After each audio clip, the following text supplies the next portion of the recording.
in Kabul? Yalda, it was definitely a different type of attack, a different type of blast. I was in my office in the morning just after a meeting where we hear a lot of blast sitting in TOLO news, but this one was different.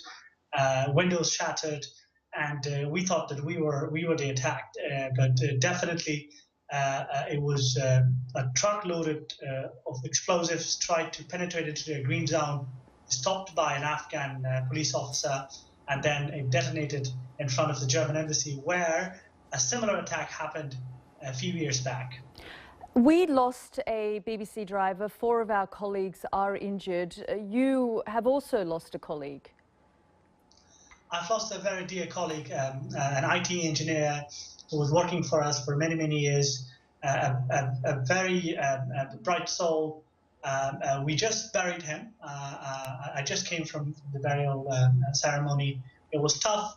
It's always heartbreaking when you put lives on the top of these figures that you always hear about casualties and attacks in Afghanistan, that a lot of people, including Aziz Naveen, my colleague, a 22-year-old ambitious young man, lost his life. He belonged to a very poor Afghan family. We delivered his body to his family earlier today, and it was very, very heartbreaking. And you were saying, of course, as we know, this has happened in the green zone. I mean, I've been to this area. It really makes you question how there could be such a security lapse.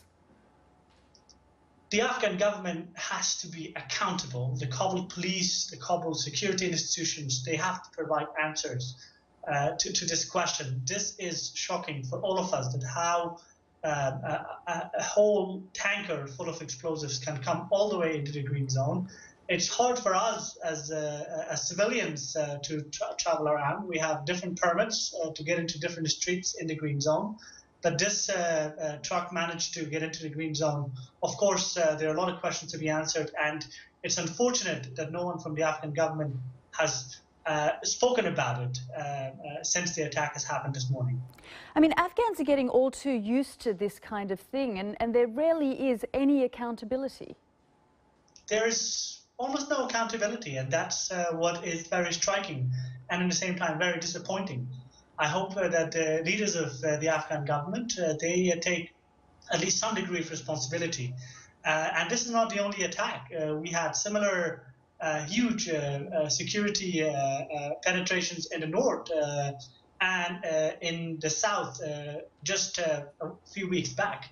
And we think this is going to continue, but unfortunately, this assurance from the Afghan government is not given to the Afghan people, especially in the capital, Kabul, in the heart of the diplomatic corps, that such thing won't happen again. Has anyone claimed responsibility? Because I did hear earlier that the Taliban have not claimed responsibility. What we know is that the Taliban denied responsibility for the attack, and there are reports that IS, Daesh, they've claimed responsibility, but this is certainly not verified, so we don't know. Given that there is a huge civilian casualties resulted, and I think that's why it's always difficult for insurgent troops, including the Taliban, to claim responsibility when you see so many civilians lose their lives in such attacks.